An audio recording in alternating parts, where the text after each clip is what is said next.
bleu du ciel, le blanc des nuages et le soleil. C'est le drapeau argentin. L'Argentine reste un pays en voie de développement et face à la faiblesse des services de l'État, les Argentins doivent souvent se débrouiller par eux-mêmes. De Buenos Aires à la Cordillère des Andes, je vais retourner à l'école. Je vais passer du temps parmi des médecins pas comme les autres.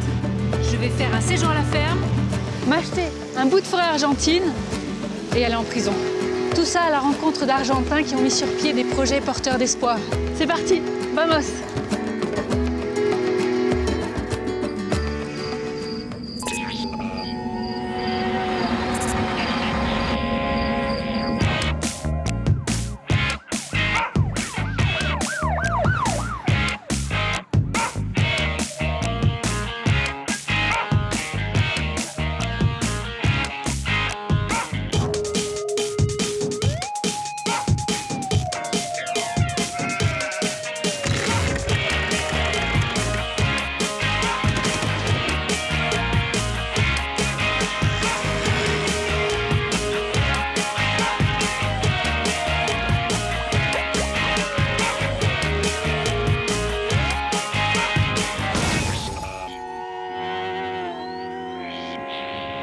Siempre que te pregunto que cuándo, cómo y dónde, tú siempre me respondes, quizás, quizás, quizás. Mon voyage commence à Buenos Aires. En effet, la capitale argentine est le cœur financier, industriel, commercial et culturel du pays. Son port est très actif et c'est pour cela qu'on appelle les habitants de Buenos Aires les porteños. Je me rends dans l'un des 48 quartiers de la ville, le barrio historique de Montserrat. Gracias. Ils sont tellement sympas les Argentins.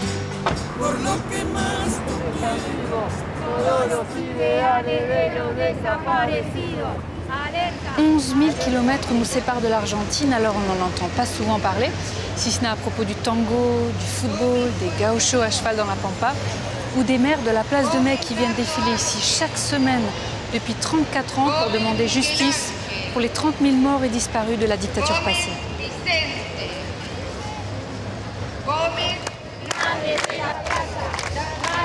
Maire de la place, le peuple vous embrasse. Vous êtes très courageuse. J'espère être courageuse encore longtemps. Que Dieu me donne la santé pour continuer. Merci, vous êtes gentille. Ce qui est étonnant, c'est que dans ce pays grand comme 5 fois la France, avec seulement 40 millions d'habitants, eh bien 92% de la population habite en ville. Et pourtant, il y a de l'espace.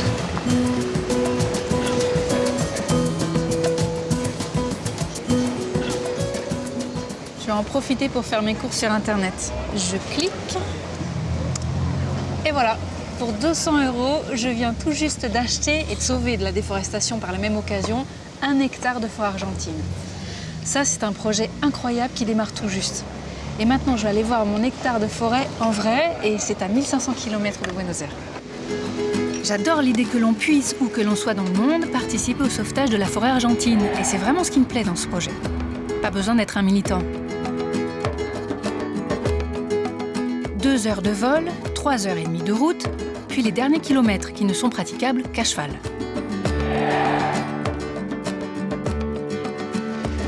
On est au pied de la Cordillère des Andes, c'est superbe. Je suis au cœur des dernières forêts qui abritent une biodiversité incroyable, dont le mythique jaguar.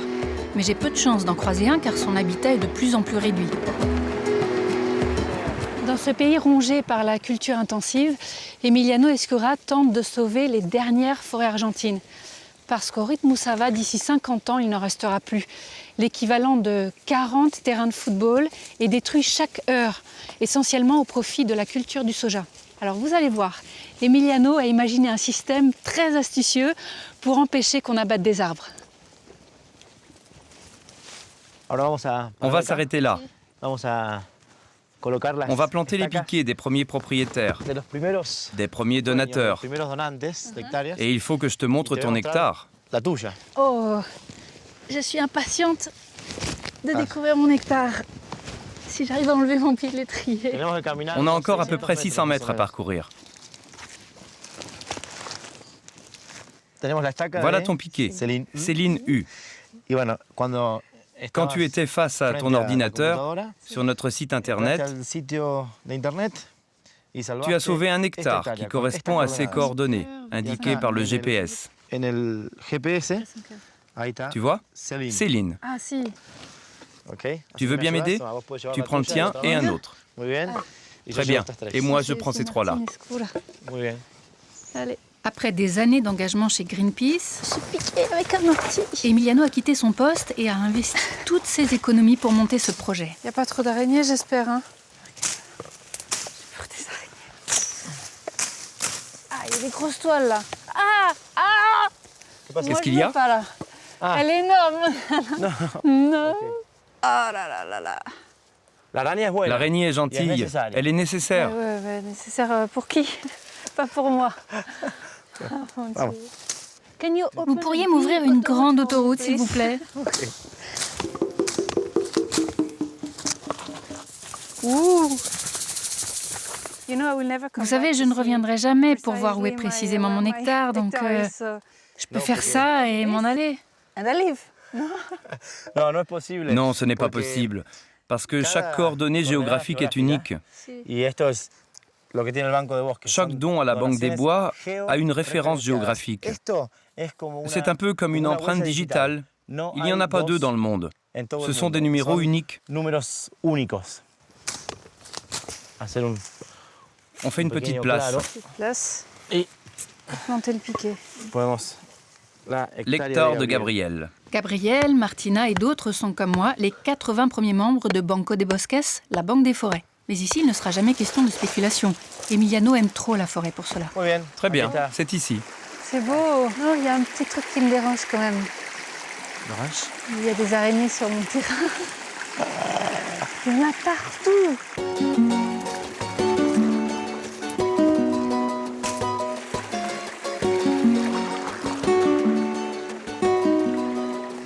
Céline? Ouais. E. Oui, U. U. Ça fait rire tout le monde, mais c'est U. Pour la vie. Bien, félicitations. Et merci beaucoup. Tu as sauvé un hectare. Je ne suis pas réellement propriétaire de ce bois, mais marraine, car le principe est d'en faire don à Banco de Bosques, qui le protégera à jamais. Notre rêve, notre objectif, c'est de pouvoir réunir de plus en plus de donateurs pour pouvoir acheter et protéger de plus en plus d'hectares. Cela nous permettrait aussi de transférer les titres de propriété aux familles qui vivent dans les bois, comme ce pourrait être le cas pour cette famille, tes voisins que tu vas rencontrer, la famille Torres. D'accord.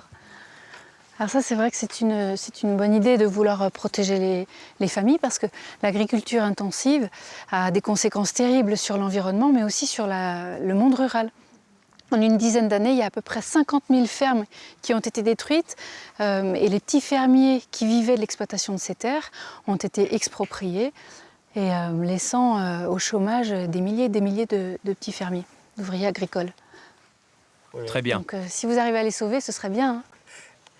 Oui, c'est ça l'idée. Voilà. Voici la famille Torres. Je vous présente Céline, une voisine. Une voisine. Voilà. Céline. Comment vous appelez-vous? Torre, d'accord. Ça change de mes voisins parisiens. Voilà. Voilà. Faut que j'explique, ils ont pas mal aux dents. Hein. Toute la famille n'a pas des problèmes de dents. C'est juste, explique-moi, qu'est-ce que vous avez là dans la bouche? La coque. C'est de la coca. C'est la coque? Coca. Qu'est-ce que c'est? C'est une drogue? C'est de la drogue. Non. Ça me fait rire quand j'ai dit c'est une drogue, non? Non, c'est une coutume. La coutume.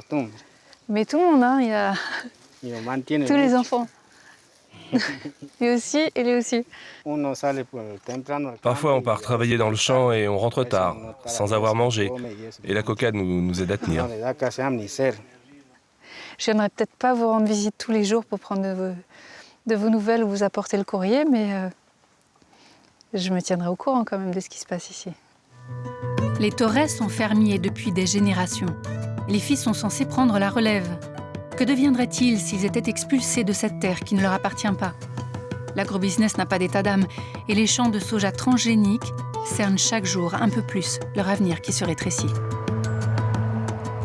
À quelques kilomètres de là, voilà la menace. Pour mesurer l'ampleur des dégâts, Emiliano me propose de survoler la zone.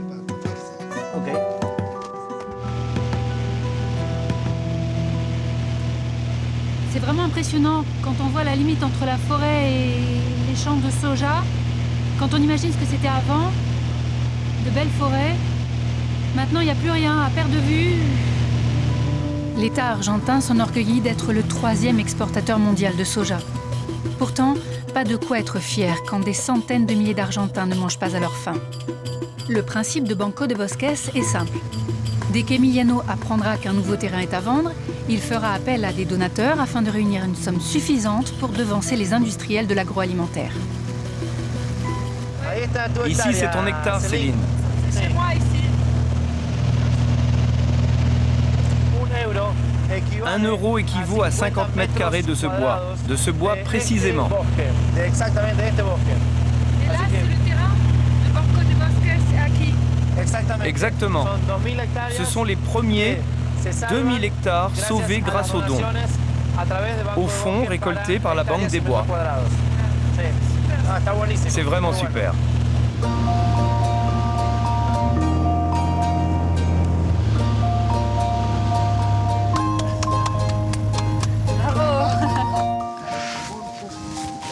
C'était super. Impressionnant. Très impressionnant. Et on mesure davantage l'importance de son projet Banco de Bosques. Et puis maintenant, il ne reste plus qu'à tous les internautes de la Terre entière à acheter leur petit bout de forêt. Ils auront leur piquet eux aussi.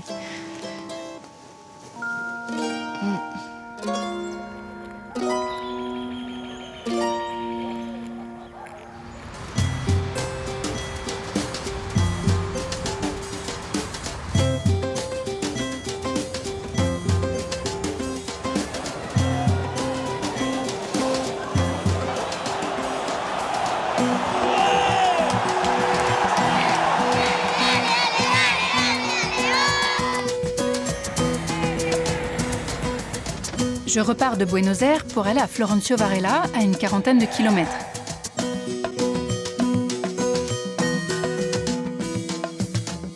Ici, on récupère les vieux ordinateurs collectés auprès des entreprises de la région.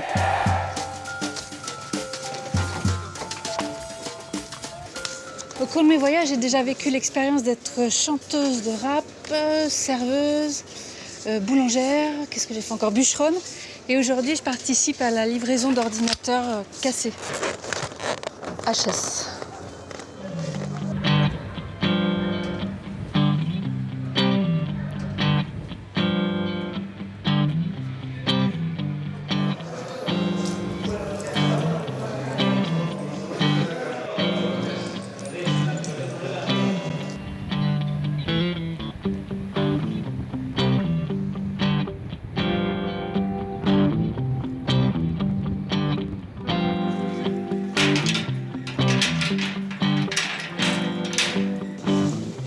Je suis un peu impressionnée parce que depuis quelques minutes, je suis derrière les barreaux.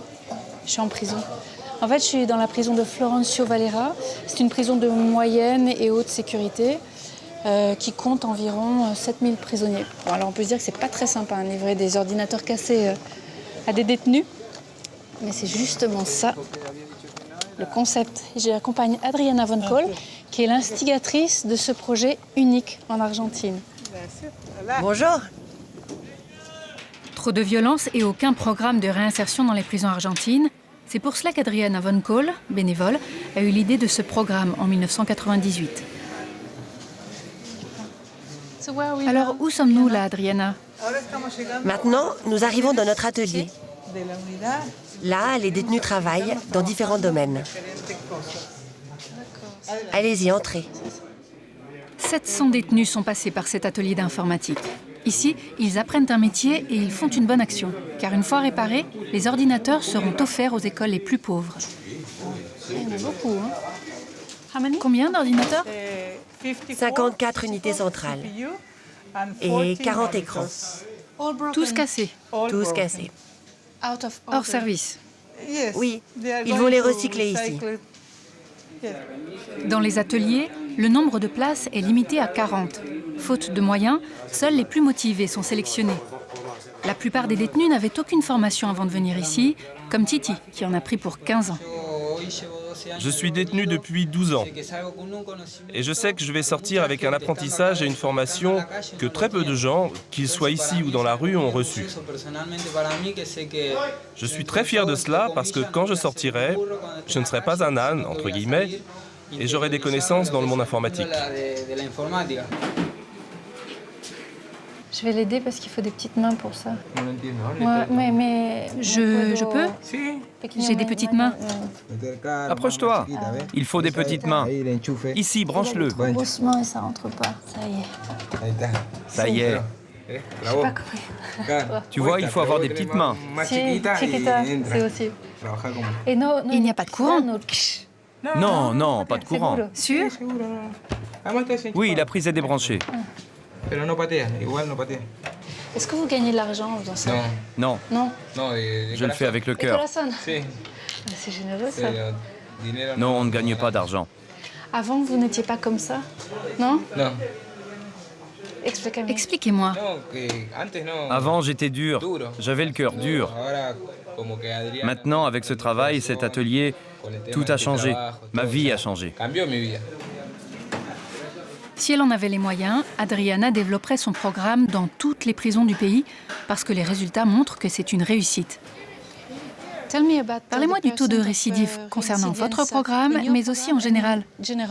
Ok. Le taux de récidive en Argentine est de 70%. Quand les prisonniers sortent d'ici, ils commettent un nouveau délit et on les renvoie en prison. Ça concerne 70% d'entre eux. Mais dans notre programme, le taux de récidive est de 15%. Une fois réparés, les ordinateurs qui vont être offerts aux élèves passent par un dernier atelier où on prépare une petite surprise pour les enfants. C'est ici. Voilà, Pablo. Bonjour. Est-ce que vous pouvez m'expliquer ce que vous êtes en train de faire? Je copie des livres pour enfants. Je les installe dans les ordinateurs qui vont être livrés dans les écoles. On constitue une sorte de bibliothèque pour permettre aux enfants d'avoir accès à tous ces livres. Qu'est-ce que c'est? C'est un livre, Podane, de Charles Perrault. Les contes de Perrault, Les contes de Perrault. Podane. Et voilà, Et depuis combien de temps êtes-vous en prison? depuis 28 ans. 28 ans, c'est long. C'est très long, oui. Vraiment, vraiment très long. Donc la prison, c'est un peu comme votre maison. C'est l'endroit où je vis. Mais bon, tu veux voir? Tu veux que je te fasse visiter ma cellule? Oui, c'est possible? Oui, merci. De récidive en récidive, à 47 ans, Pablo a passé plus de la moitié de sa vie enfermée. Mais je ne sais pas pour quelle faute, puisque la consigne de l'association est de ne jamais poser la question. Depuis qu'il participe à l'atelier d'informatique, il est décidé à ne pas replonger après sa sortie, c'est-à-dire dans 3 ans. Ce sont les dessins envoyés par les enfants. Vos enfants? Non, ceux qui ont reçu nos ordinateurs. Ça, c'est un petit arbre avec des oranges. C'est eux qui ont envoyé tout ça. C'est comme si c'était mon fils qui l'avait fait. Tu comprends? Sauf que je ne le connais pas et qu'il ne me connaît pas. C'est encore plus précieux parce qu'il ne me connaît pas, mais il m'a envoyé un petit dessin. Il a pensé à moi. C'est important. Pourquoi est-ce important? Parce que c'est un enfant. Il est innocent, pur. Et il a pensé à moi. Il ne comprend pas que je suis prisonnier.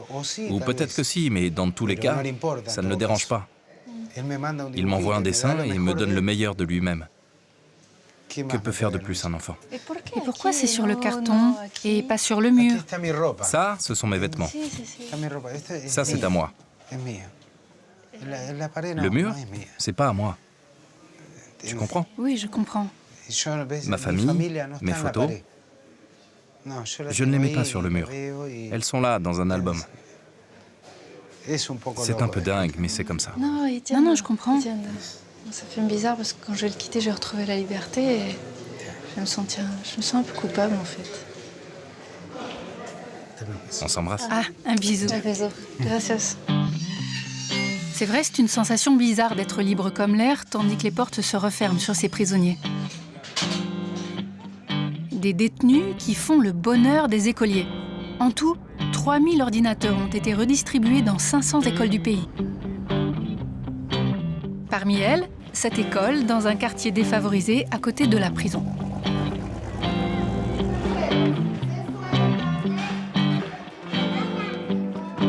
Certains de ces enfants ont pour la première fois accès à un ordinateur. Bon, les enfants, on va commencer. Aujourd'hui, on va apprendre à utiliser les machines tous ensemble. Certains doivent déjà savoir s'en servir, non? Plus ou moins? Qui sait se servir d'un ordinateur? Ok, il y en a quelques-uns qui savent déjà. Est-ce que ça vous semble important que les enfants maîtrisent après? Ah oui, c'est fondamental. C'est bien parce qu'ils peuvent participer. Ils savent qu'eux aussi peuvent avoir accès à ce savoir. Et malgré leur milieu social, ils ne sont pas exclus. Ils ne sont pas coupés de choses élémentaires. Ils ont les mêmes droits que les autres enfants. Ils sont tous égaux. Ah oui, ils sont tous égaux. ¿Sabes? Tu sais d'où viennent ces ordinateurs? Lui, il sait. Il sait? Et toi? Et toi, Adrien? Tu sais d'où viennent ces ordinateurs? Vienen la computadora, je sais même pas comment on dit. Lui, il sait. Lui, il sait. Eh, mais merci alors. Ah les vaches, déjà j'ai du mal à poser une question en espagnol et puis il me renvoie. Toi, tu sais, vos sabes? Non. Mais comment ils me font galérer? Et toi, tu sais? Non. Non? Toi, tu sais? Il est en train de souffler. Non, tu sais pas? Je ne me souviens plus, les prisonniers. Des prisonniers? Tu es sûr? Tu es sûr? La souris et l'écran et l'ordinateur? L'ordinateur. Les enfants, s'il vous plaît, c'est pour qui? Pour les prisonniers qui ont fait les ordinateurs. Oui, les prisonniers qui sont tous mal habillés.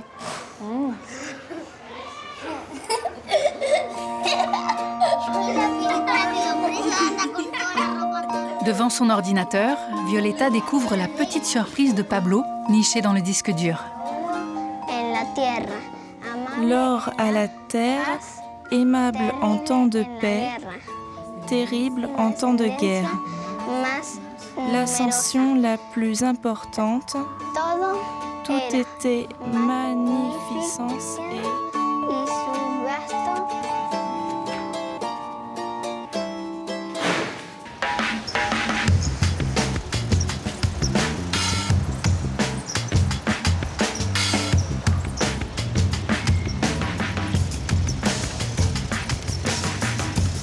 Je ne suis pas en train de faire du tourisme à vélo dans les rues de Buenos Aires, mais je vais passer à l'attaque.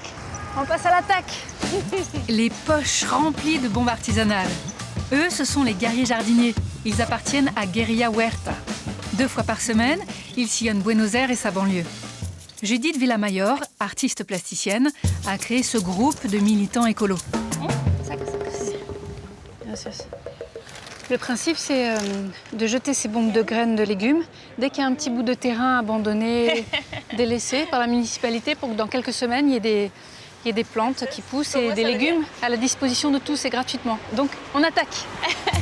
Ces cocktails surprises de graines de légumes, protégés par de la terre séchée, attendront la pluie pour germer. Voilà. C'est vrai qu'il y a des carottes sur la promenade des Anglais, à la place des crottes de chiens, des laitues sur les Champs-Élysées. Graphistes, designers, serveurs, les jardiniers en vélo comptent dans leur rang des personnes de tous horizons. Il y a énormément d'espaces abandonnés, de coins oubliés dans la ville. Il s'y amoncelle beaucoup d'ordures. On est de plus en plus nombreux à penser qu'il faut les recenser et les récupérer pour en faire des potagers. Une partie de notre projet consiste à attribuer ces parcelles à des jardiniers. C'est un vrai besoin en Argentine et dans toute l'Amérique latine. C'est ici? Oui, on y est. Ce terrain vague a été l'objet de leur première attaque. Et il y a déjà des petites tomates qui poussent, des courges. On va aller voir ça. Et l'objectif, le principe, c'est que tout le monde puisse venir se servir. C'est marrant, c'est en pleine ville. Pour la cueillette, il suffit de se faufiler pour accéder à ce terrain abandonné. Ah, les petites tomates. Ah, des tomates chéries? Tomates cerises. Si. Là, il y a une grosse courge qui a été coupée. Donc il y a déjà des gens qui sont venus se servir. Là.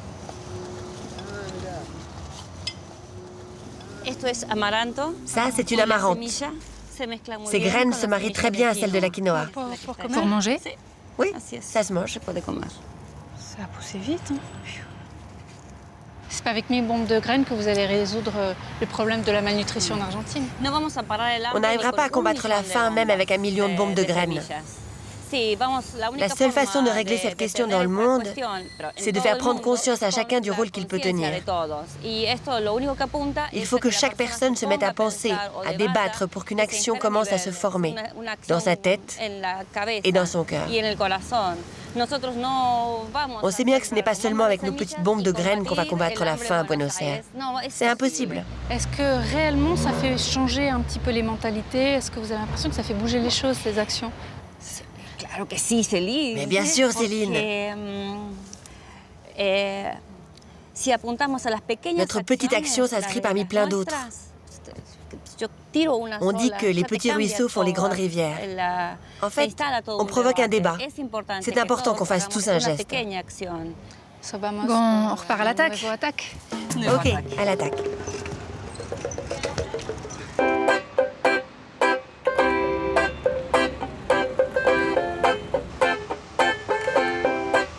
La plus petite maison de Buenos Aires, 2,20 mètres de large.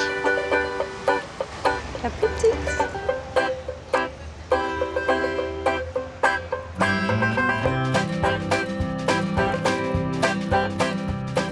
La plus petite voiture de police au monde.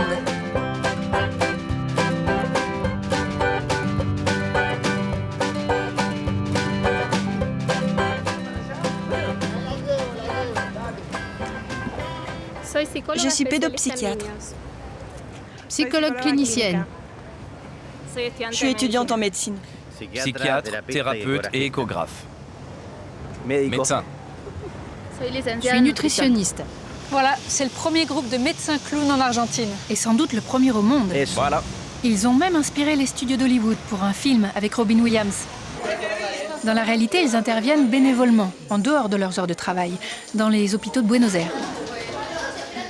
Alors là, on est dans la salle d'attente de l'hôpital public. Et je rappelle que ce sont des médecins. Parce qu'en France, on a les clowns dans les hôpitaux, mais ils ne sont pas médecins. Et en plus, ils vont intervenir auprès des adultes.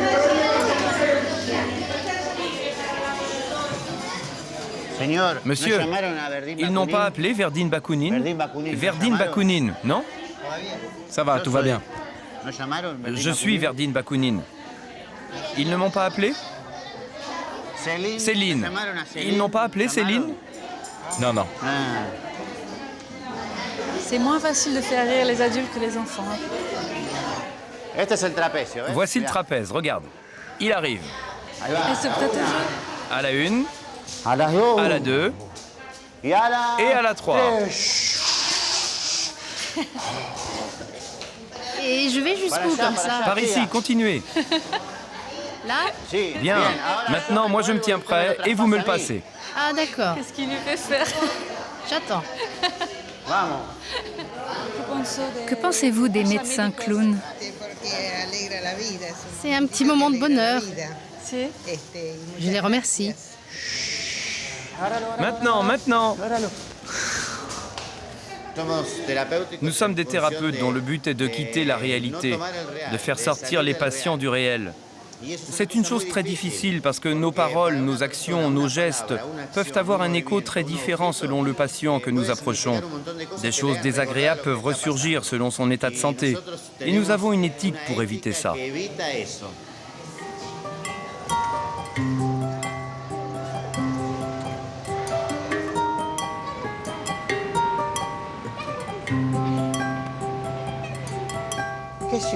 Quelle ville vous aimez ?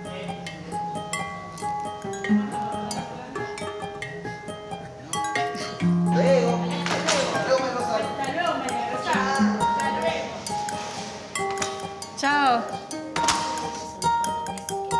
J'accompagne les seuls clowns au monde qui ont vraiment accès au dossier médical des malades.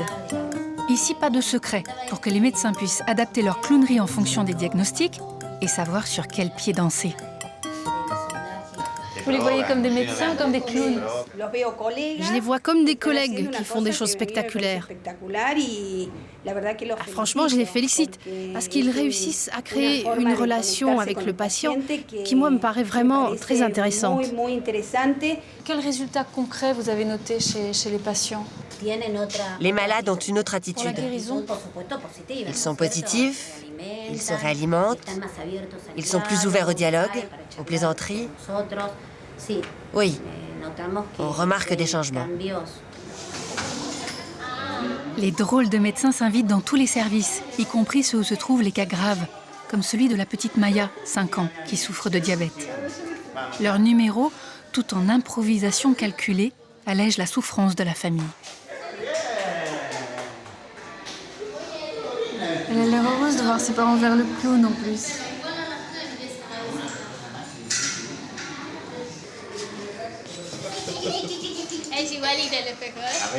Et vous, voyons voir.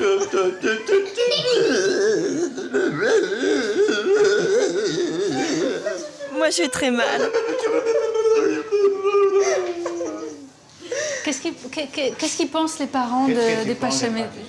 Qu'est-ce que les parents pensent des Pachas médicos? C'est bien pour les enfants. Ça leur permet de s'évader un peu, de sortir de cette chambre. Ça leur change les idées. Être tout le temps enfermé ici. D'où appelez-vous? D'ici, de l'hôpital? D'habitude, elle est différente?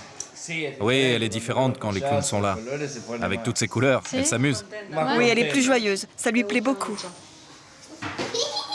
Elle apprécie, hein.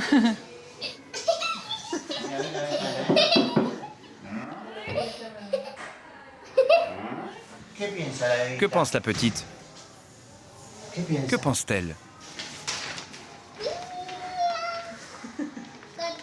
Il a la tête coupée. Ah bon?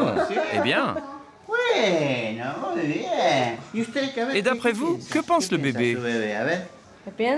Je crois qu'il est content d'être entouré de clowns et d'entendre sa sœur rire aux éclats. Que pense-t-il? Il a envie de sortir de là pour être ici avec elle. Quoi encore? Il a envie de prendre une bière.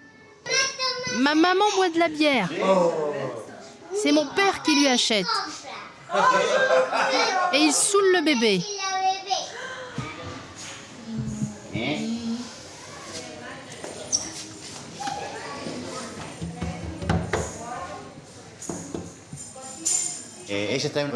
Elle a profité du numéro du stéthofleur qui devine tout pour s'exprimer. Au lieu de dire ce que pense le bébé, elle dit ce qu'elle pense, elle. Elle a montré un dessin, un collage avec un personnage qui a la tête coupée. Ce qui veut dire qu'elle souhaite que le bébé ait la tête coupée. C'est un désir inconscient chez une petite fille qui voit le bébé comme un concurrent. Et puis la patiente, Maya, a commencé à reprocher à son père et à sa mère de boire de la bière. C'est là qu'est apparu le reproche fait au père de boire. À travers notre travail de clown, on pousse le père et la mère à se bouger. La petite a pu dire des choses qui n'étaient pas dites jusque-là. Tout ça grâce au stéthofleur.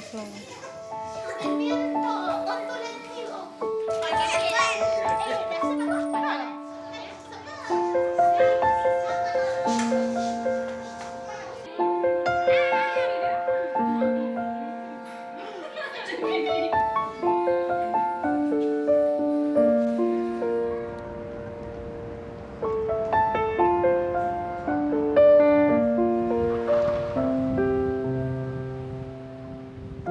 n'est pas la mer, c'est un fleuve, le Rio de la Plata qui longe Buenos Aires. Son estuaire est un des plus larges au monde, 48 km. Du coup, on voit pas les rives. Et de l'autre côté, de l'autre rive, c'est l'Uruguay. C'est fou, on pourrait penser que je suis au bord de la mer. Il y a la marée, il y a des kitesurfers, il y a des vagues. Mais c'est un fleuve. C'est superbe.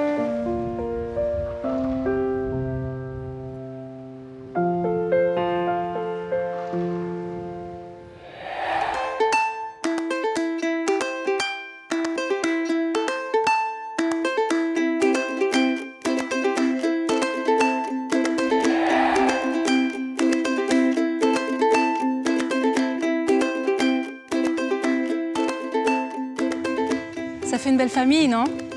Eh bien, ces 9 garçons ne sont pas les enfants de Susanna et Hugo et ils n'ont pas une vie tout à fait normale. En fait, ils ont été accueillis ici par le couple qui fait office de parents de substitution. Tous les deux ont créé cette ferme spécialement pour eux et c'est une vraie réussite. 70 enfants ont grandi à la ferme depuis sa création en 1992. Un refuge pour des jeunes qui viennent d'un environnement défavorisé. Walter, par exemple, n'avait jamais vu de vache et maintenant il me montre comment en traire une. Tu veux essayer? Mais essayez? J'ai jamais fait, hein. Ça y est, Lucas, Walter, j'y arrive. Mais regarde, look. Walter, Emmanuel et les autres jeunes ont entre 10 et 20 ans. Susanna et son mari avaient une vie très confortable à Buenos Aires. Puis un jour, ils ont eu le déclic en réalisant que les mineurs en danger sont placés dans des foyers sordides. Ils ont tout quitté pour créer ce lieu et accueillir leurs protégés. Pour qui? Amène ça à Hugo. Il t'expliquera ce qu'est le maté. Ok. Je sais pas ce que c'est que ce truc. D'accord. On y va, le maté. Hop. Et toi, le toutou? Tu viens avec moi? Le maté.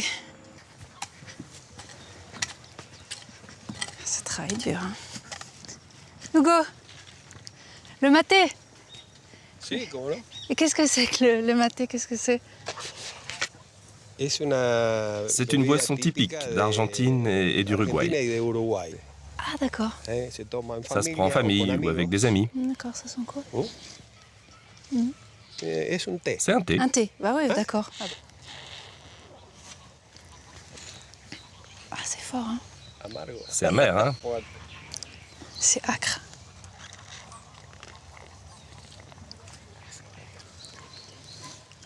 C'est pas ma tasse de maté. Petit jeu de... Ah, quelle tête tu fais? Non, c'est bon, c'est parfumé, mais c'est très fort. Bueno? C'est bon? Délicieux. Délicieux? Carrément. Si les enfants ne se trouvaient pas dans cette ferme aujourd'hui, ils seraient placés où? D'une certaine manière, on se le demande. Que serait-il devenu si notre projet n'existait pas? Dans la plupart des cas, les enfants seraient morts. Muerto. Mort. L'environnement dans lequel ils vivaient était très violent. Plusieurs de leurs amis ou des membres de leur famille ont souffert de cette violence et certains ne sont plus là. La problématique de la drogue, de la délinquance, de la malnutrition. Beaucoup d'entre eux ont souffert de toutes ces carences. Lorsqu'ils ne sont pas à l'école, les jeunes, sous la houlette de Hugo, jardinent. Ils n'y sont pas obligés et pourtant tous participent avec envie. Emmanuel, tu as 18 ans.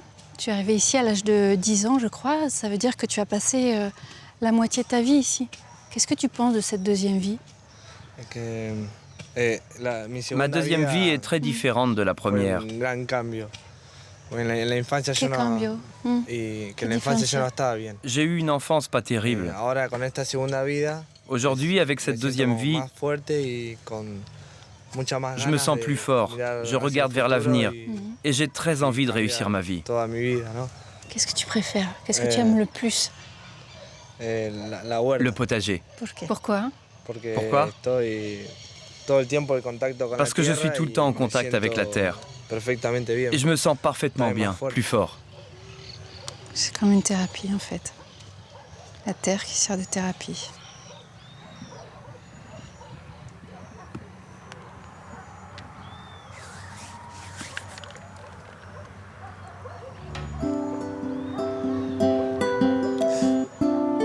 Et ça c'est pourquoi pour salade? La récolte permet de vivre quasiment en autosuffisance. Cependant, la ferme a une autre mission. D'ailleurs, elle s'appelle Camino Abierto, le chemin ouvert, tout un symbole.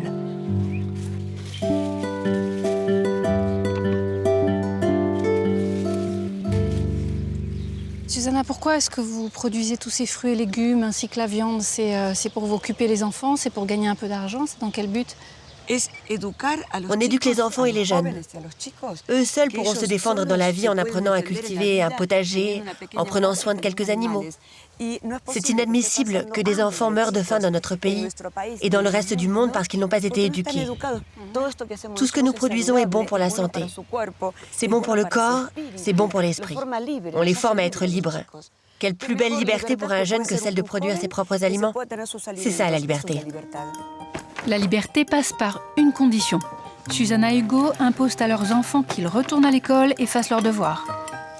La plupart d'entre eux étaient déscolarisés, maltraités, orphelins, vivant dans la rue. Blanco. Blanco. Ah, Blanco. Blanco. Ici, c'est ta nouvelle famille? Oui, c'est ma nouvelle famille. Ce sont des garçons qui ont souffert, comme moi j'ai souffert. Et ici, ensemble, on apprend beaucoup. On apprend des choses que d'autres n'apprendront jamais. Dans la rue, il n'y avait pas d'avenir. Dans la rue, le seul avenir possible, c'est la mort. La mort. Oui, la mort. Et pour toi, ce sont tes amis ou tes frères? Mes frères. Tes frères? Et Susanna et Hugo Je les aime comme une mère et un père. C'est que ça, Voltaire. C'est un pins. C'est pour moi? Oui. C'est un cadeau? Merci. Pourquoi un cadeau? Je t'offre un souvenir de l'école. Merci beaucoup. Merci pour les régalos. Je le mets où? Ici?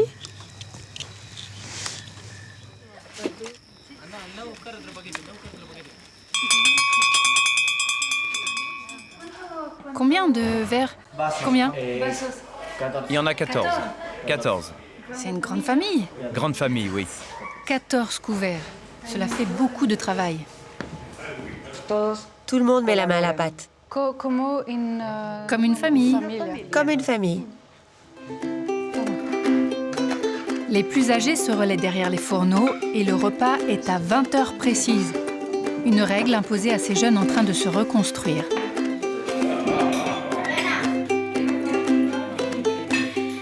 De quoi ont-ils besoin, ces enfants-là? Comme Lucas, comme Jézéchiel, de quoi ont-ils besoin? De limites. Ah bon? De limites, oui. Pourquoi des limites? Ils arrivent complètement déboussolés. Ils vivaient dans la rue, ils faisaient ce qu'ils voulaient. Ce dont ils ont besoin, c'est de limites et d'ordre. Et Lucas et Jézéchiel, ils ont changé ici? Et en quoi? Jézéchiel? Totalement. Bien qu'il lui reste encore beaucoup de chemin à parcourir. C'est vrai? Expliquez-moi. Jézéchiel. Le silence. Il est arrivé avec un caractère très affirmé, très difficile. S'adapter aux limites et à l'ordre lui coûte. Parce qu'il avait lui aussi une vie complètement dingue. Mais il est en train de s'adapter. Avant de venir là, aucun ne savait jouer d'un instrument de musique. Ici, ceux qui le veulent prennent des cours. Jézéchiel a choisi le violon.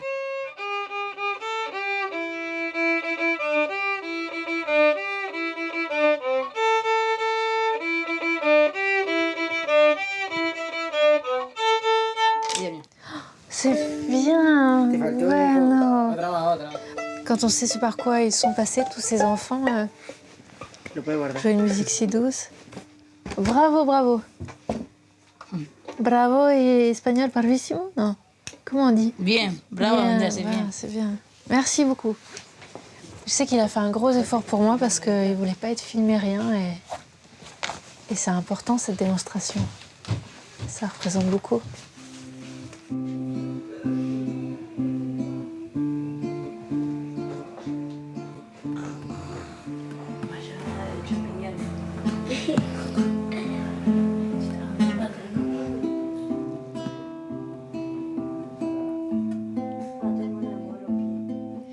Je suis logée chez Susana et Hugo. Et il y a une petite maison à Camino Abierto. Alors c'est la gymnastique pour monter. Voilà. Faut que je vous montre quelque chose. C'est un repousse-araignée que m'a offert mon papa. Il sait que j'ai la phobie des araignées. Ça se met dans une prise électrique, ça produit des ultrasons. C'est censé éloigner les araignées. Bonne nuit.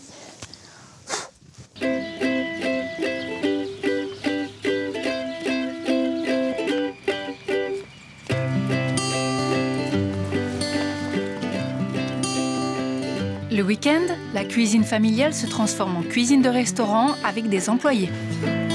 On est dans un vrai restaurant, c'est pas une école de cuisine, on est dans un restaurant et ça se sent. Sans rien, sans sauce ni rien. Moi je peux mettre un peu de verre? C'est bien, j'aime bien les petits verres. Voilà.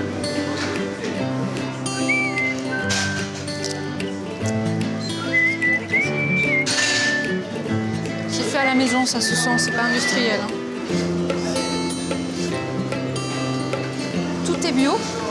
Tout est bio et tout vient de la ferme. La touche, Céline. Ay, a las chicas. Les chicas. Oh, c'est chaud. Ah ouais. Hola, Su.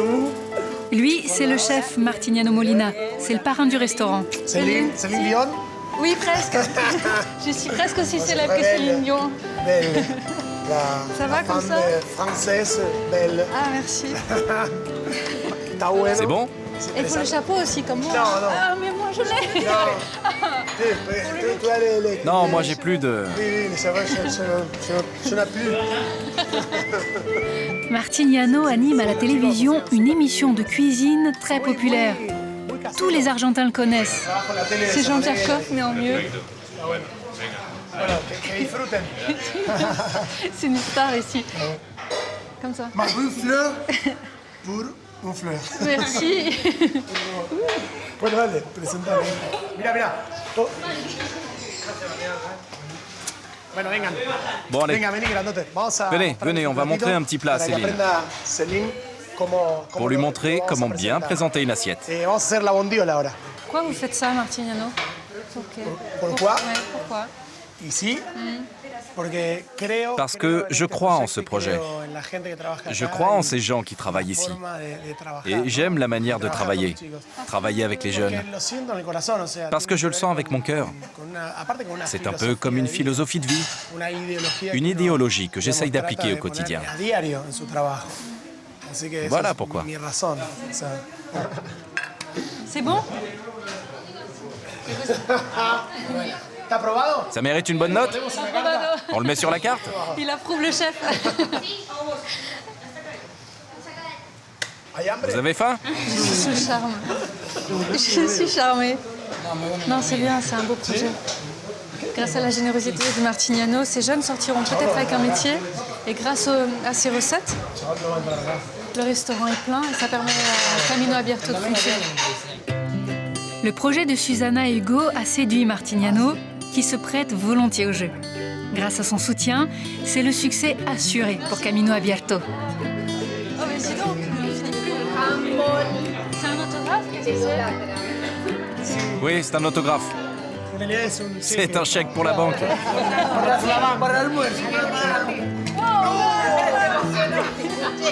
C'est l'émotion. Merci. Merci pour tout. Merci beaucoup. Elle est jolie, hein? Ouais. Elle est très jolie. Elle vient vivre ici en Argentine. Je comprends pas. Qu'est-ce qu'il a dit? Tu restes ici pour vivre ici. Ah, pourquoi pas? Pourquoi pas? Parce que... Il faut qu'elle reste. À toute la France, elle reste en Argentine. Eh bien non, contrairement à ce qu'on pourrait penser, je ne reste pas en Argentine. Et mon voyage s'achève ici.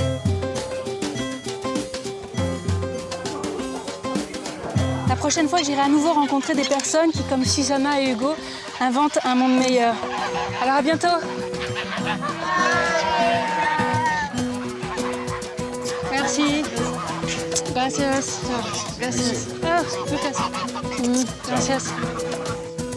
Gracias, Lucas. Gracias, Nico. On fait des bisous tout le temps. Gracias. Gracias. Gracias.